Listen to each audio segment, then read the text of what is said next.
अनेक वेळा लोक न्यायाधीश झाले, सरन्यायाधीश झाले की एखाद्या कोशामध्ये जातात, पण गवई साहेब कधीच कोशात गेले नाहीत. तर ते सगळ्यांना नेहमी उपलब्ध राहिले आणि शेवटला माणूस जो त्यांच्या ओळखीचा आहे तोही कुठे दिसला तरी त्याच्याशी आपुलकीने बोलणारे गवई साहेब हे आपल्याला नेहमी पाहायला मिळतात.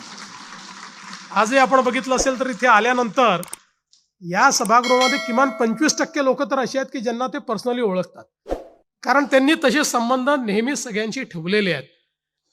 मला आठवतं की खरं म्हणजे अनेक वर्षापासून त्यांची सगळी कारकीर्द जवळून बघितलेली आहे.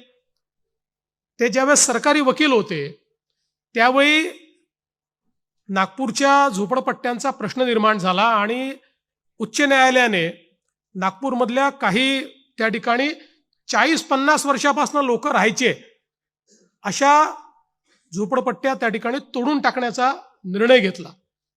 आणि सगळे आम्ही चिंतेत होतो त्यावेळी काय करता येईल, सगळे आमदार सगळे लोक. आणि मग विलासराव देशमुख त्यावेळेस मुख्यमंत्री होते, 2001 ची वगैरे गोष्ट असेल ही. आणि विलासरावांनी त्या संदर्भात एक बैठकीला त्या ठिकाणी सगळ्यांना पाचारण केलं. त्या ठिकाणी गवई साहेबांना देखील बोलवलं आणि गवई साहेबांनी तात्काळ सांगितलं की आपल्याला अशा अशा प्रकारे तोडगा काढता येईल, याकरता सर्वोच्च न्यायालयामध्ये जावं लागेल. ते स्वतः सरकारी वकील म्हणून सर्वोच्च न्यायालयात गेले.